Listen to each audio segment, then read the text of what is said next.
안녕하세요, 태선쌤입니다. 본 영상은 입시 논술에 대해 이제 막 감을 잡는 학생분들을 위해 제작되었고, 스스로의 레벨과 부족한 점을 파악하고 학습의 방향을 잡는 데 활용하시면 되겠습니다. 원샷 올킬 이 교재는 제가 실제로 수업에 활용하는 교재이기도 합니다. 더불어 뭐 아시는 분은 아시겠지만 제가 전역했던 24단의 구호이기도 했죠. 네, 그러면은 첫 번째 자기평가 항목 한번 보도록 할게요. 내가 논제에 제대로 답하지 못한 이유. 보통 첫 술에 배부를 수가 없죠. 이거를 영상을 보기 전에 한번 모의 논제 한번 풀고 오시면 더 좋다는 점 말씀드릴게요. 해서 첫 술에 이렇게 만족스러운 모범답을 썼다. 그러면은 뭐 이 영상을 보실 필요도 없겠지만은 대부분의 경우 모의 논제를 한번 풀어보시면은 지금까지 내가 해왔던 공부와는 많이 방향이 다르다. 어떻게 해야 되는지 모르겠다. 이렇게 막막한 경우가 많으실 거예요. 근데 이제 사실 그것도 세세하게 풀어 들어가다 보면은 시간이 모자라서, 그리고 지문 이해를 실패해서, 혹은 이제 글쓰기 능력의 부족에 의해서 제대로 답하지 못하는 경우가 나뉘게 될 겁니다.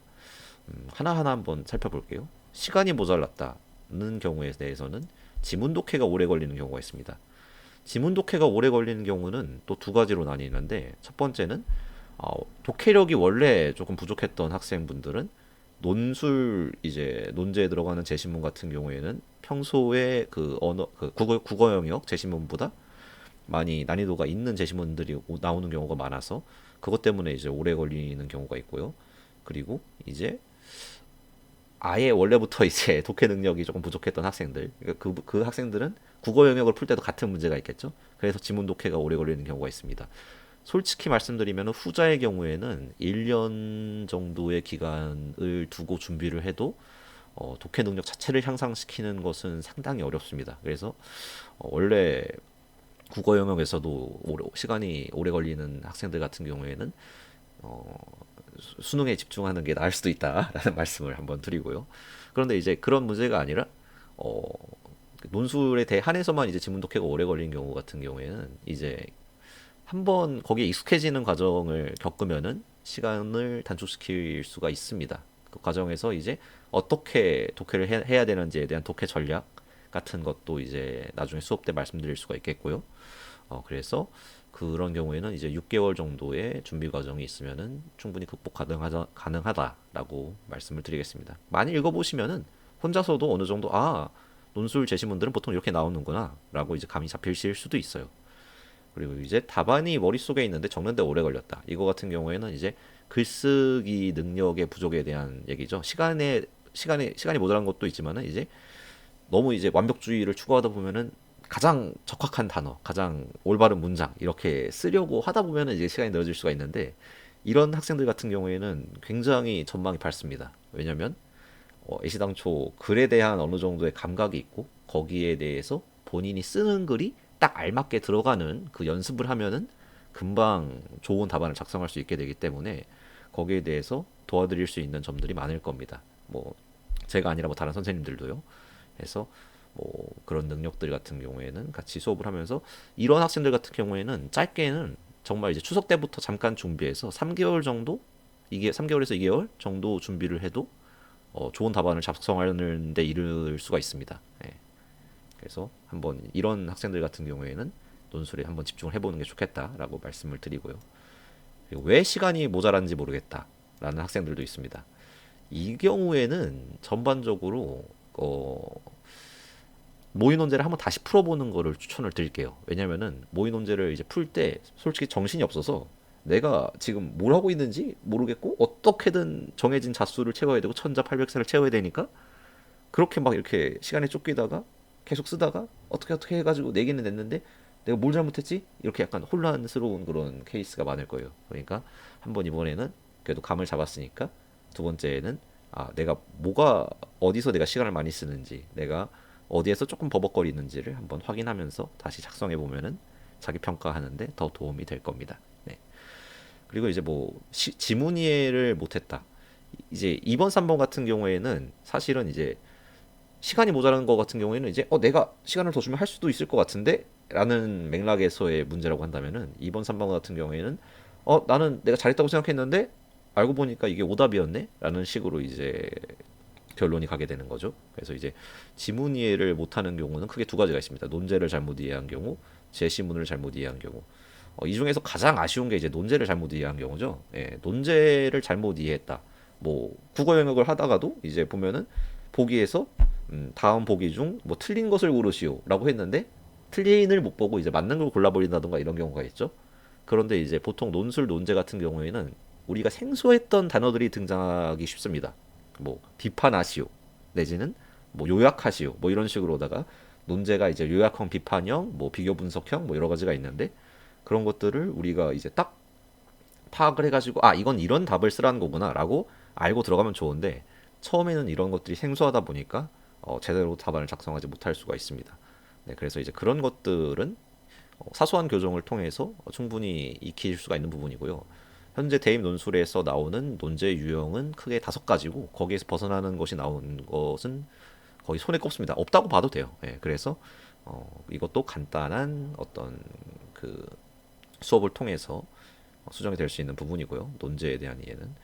그리고 이제 제시문을 잘못 이해했다라는 경우도 많습니다. 왜냐면은 논술 제시문들이 보통 이렇게 쉬운 제시문들이 나오면 좋겠지만은 좀 높은 학교를 지망하게 될수록 학교에서 이제 가지고 오는 제시문들이 쉽지가 않아요. 뭐 연대 같은 경우에는 영어 제시문도 있으니까 뭐 더더욱 쉽지가 않을 거고요. 그래서 그런 제시문들에 대한 이해 같은 경우에는 크게 뭐 준비 기간이 길면은 1년 정도 기간이 충분히 있다고 한다면은 어, 논제의 어떤 큰 흐름, 어떤 논제가 나올 것인지를 공부할 수도 있습니다. 이거 같은 경우에는 사실 국어 영역을 공부하는 데도 도움이 되는 부분이기 때문에 약간 병행해서 준비를 한다고 생각하시면 될 것 같아요. 그래서 어떤 미학이나 아니면 철학이나 뭐 아니면은 뭐 저기 경제학 등 분야에서 크게 다뤄지는 어떤 흐름이랑 이런 주제들을 알면은 이런 논제들을 이해하는데 엄청 편하게 되죠. 근데 이런 거를 준비하면서 이제 논술을 준비한다고 한다면은 시간을 좀 길게 잡아야 됩니다. 왜냐면은 어, 큰 그런 학문들의 흐름이라던가 이런 거에 대한 감을 잡는 기간이 거의 한 반년에서 1년 정도는 필요하기 때문에 그게 아니라 딱 정말로 근데 이제 논술의 어떤 흐름만 이제 약간 야매라고 할 수 있죠. 그런 좀 편법으로 한번 제시문을 이해해 보겠다라고 한다면은 보통은 어떤 제시문의 흐름이 뭐 A라는 어떤 이론이 있는데 A라는 것에 대해서 반박하는 이론이 한번 나오고 거기에 대해서 다시 한번 재긍정하는 A 다시가 나올 수도 있고 A랑 B를 절충한 C가 나올 수도 있고 뭐 이런 식으로다가 어떤 그 변증법적인 논리 흐름이라던가 아니면은 그 원래의 그 논지를 강화하기 위한 예상 가능한 반박을 제시해서 논지를 강화하는 그런 내용일 수도 있겠죠. 그래서 이제 그런 여러 가지 글쓰기 전략들을 스스로 익히다 보면은 그 제시문의 필자 또한 그런 전략을 쓰면서 내가 그 글을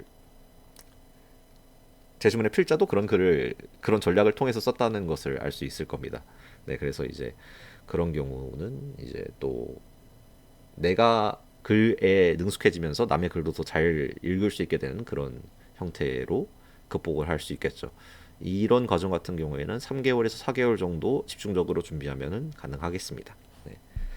그리고 이제 생각을 글로 옮기는 과정에서 오류가 생기는 경우 이거가 아마 제일 많은 케이스일 거예요. 왜냐면은 보통 우리는 그 내신에서나 주관식 문제를 가끔 풀었지 서술형이나 아니면 이런 정말 논술형 문제를 접하게 되는 거는 입시 논술이 아마 처음일 거거든요. 그래서 그 생각을 글로 옮기는 과정에서 오류가 생기기가 또 쉽습니다. 네.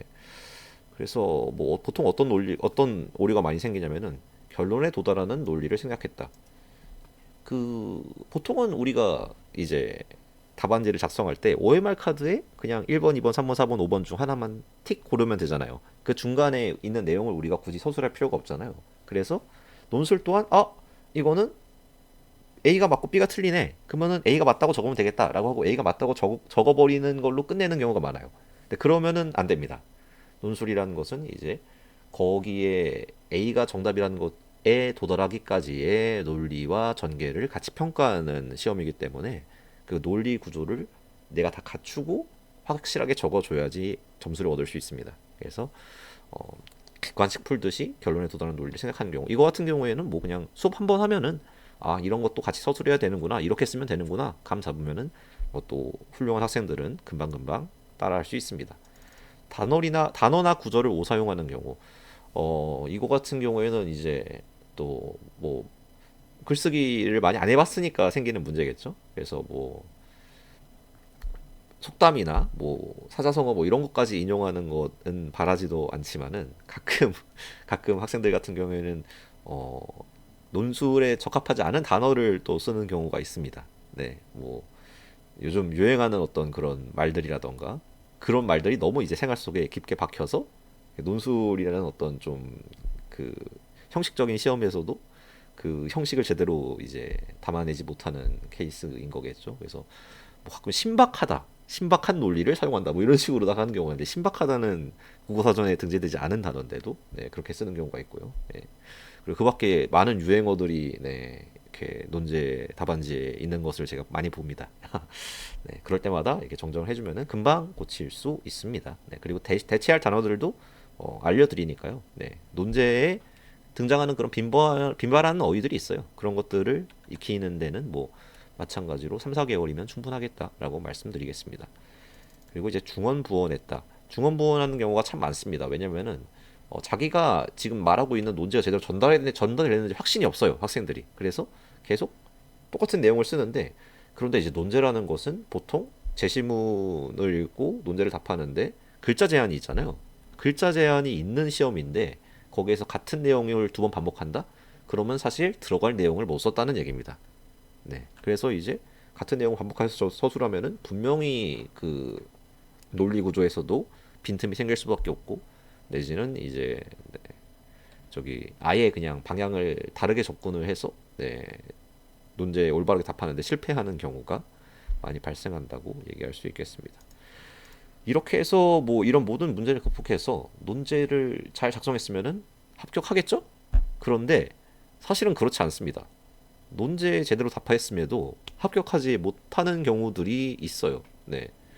왜냐면은 또 논술이라는 것은 이제 사실 동시에 막 학생들 뭐 만 명, 뭐 만 명 단위로, 많게는 만 명 단위로, 적게는 수천 명 단위로 이렇게 고사장에 몰려서 보게 될 텐데, 그러면은 모범 답안까지는 아니더라도 정답을 적은 논술 답안들은 참 많습니다. 거기서 이제 옥석을 가리는데 채점관들이 눈에 딱 들어오는 어떤 그런 답안들을 많이 뽑게 돼요. 그렇다 보니까 문장이 좋지 못하면은 뽑히기 어렵습니다. 거기서 채점하는 대학원생들 내지는 교수님들은 다들 글을 읽고 그런데 되게 능숙하시고 통달하신 분들이기 때문에 문장이 좋지 않으면은 그냥 눈에 안 들어와요.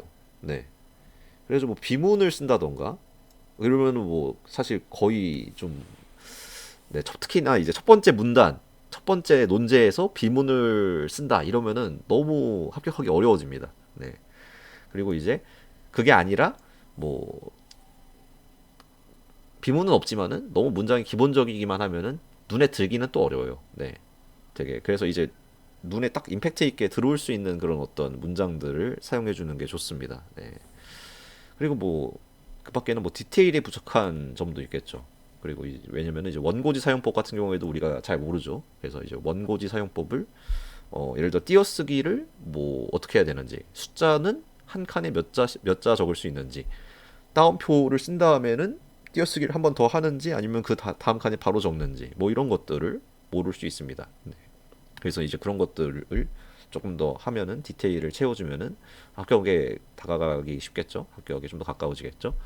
그리고 이제 인용 부호 사용, 이것도 중요합니다. 왜냐면은 이제 학계에 계신 분들이잖아요. 논술 답안을 채점하신 분들은 학계에 계신 분들인데 거기서는 이제 인용 표절 문제에 대해서 굉장히 민감합니다. 그래서 제시문에 있는 어떤 내용을 그대로 따와서 이제 다시 내 논제 안에서 쓸 경우에는 인용 부호 따옴표를 반드시 써줘야 되고요. 가능하다면은 그대로 따오는 것이 아니라 내가 나의 말로 바꿔서 다시 한번 전달하는 것이 좋겠습니다. 그러면은 인용 부호를 안 써도 되겠죠. 네. 그리고 계속 말씀드리지만 이제 임팩트 있는 전달, 기본적인 문장이라는 것이 이제 임팩트 있는 전달과 반대되는 거겠죠. 뭐 비문에 대해서는 뭐 말할 것도 없겠고, 그래서 임팩트 있게 이렇게 특히나 첫 문장을 잘 쓰고, 그리고 이제 뭐 어떤 고사에 대한 인용이나 아니면 단어에 대한 선택이나 이런 식으로 여러 가지, 아니면 문장의 구조로도 그럴 수 있겠죠. 이런 임팩트 있는 전달을 할 수 있는 여러 가지 방식을 익혀두는 것이 좋습니다. 이거 같은 경우에도 반년 정도는 걸립니다. 그래서 지금부터 시작을 하시면은 아마 딱 맞출 수 있을 것 같습니다. 그리고 악필이었다. 네, 악필. 악필은 이거 참 교정하기가 어려워요.